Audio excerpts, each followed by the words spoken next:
संतान के रूप में कौन आता है? पूर्व जन्म के कर्मों से ही हमें इस जन्म में माता पिता, भाई बहन, पति पत्नी, प्रेमिका, मित्र शत्रु, सगे संबंधी इत्यादि संसार के जितने भी रिश्ते नाते हैं सब मिलते हैं, क्योंकि इन सबको हमें या तो कुछ देना होता है या इनसे कुछ लेना होता है।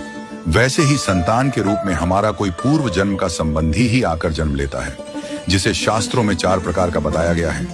1. अऋणानुबंध पुत्र। पूर्व जन्म का कोई ऐसा जीव जिससे आपने ऋण लिया हो या उसका किसी भी प्रकार से धन नष्ट किया हो, वह आपके घर में संतान बनकर जन्म लेगा। वह अपना धन बीमारी में या व्यर्थ के कार्यों में तब तक नष्ट करेगा जब तक उसका पूरा हिसाब न हो जाए। 2. शत्रुपुत्र।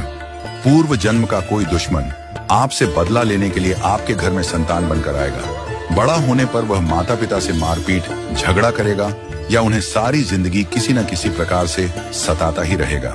वह हमेशा कड़वा बोलकर उनकी बेइज्जती करेगा और उन्हें दुखी रखकर ही खुश होगा। 3.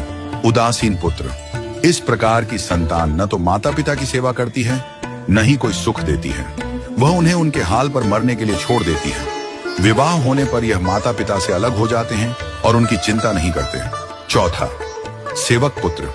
पूर्व जन्म में यदि आपने किसी की खूब सेवा की है तो वह अपनी की हुई सेवा का ऋण उतारने के लिए आपकी सेवा करने के लिए पुत्र बनकर आता है। जो बोया है वही तो काटोगे।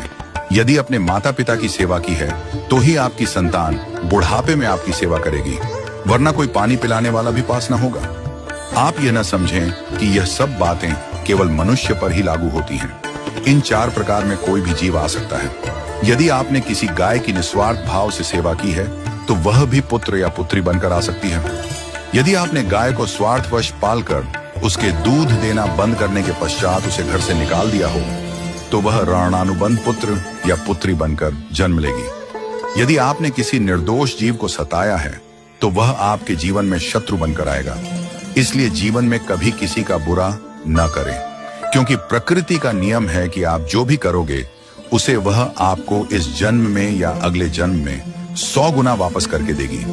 यदि आपने किसी को 1 रुपया दिया है तो समझो आपके खाते में 100 रुपया जमा हो गए हैं। यदि आपने किसी का 1 रुपया छीना है तो समझो आपकी जमा राशि से 100 रुपये निकल गए। जरा सोचिए, आप कौन सा धन साथ लेकर आए थे और कितना साथ लेकर जाओगे? जो चले गए वे कितना सोना चांदी साथ ले गए? मरने पर जो सोना चांदी धन दौलत बैंक में पड़ा रह गया, समझो वह व्यर्थ ही कमाया।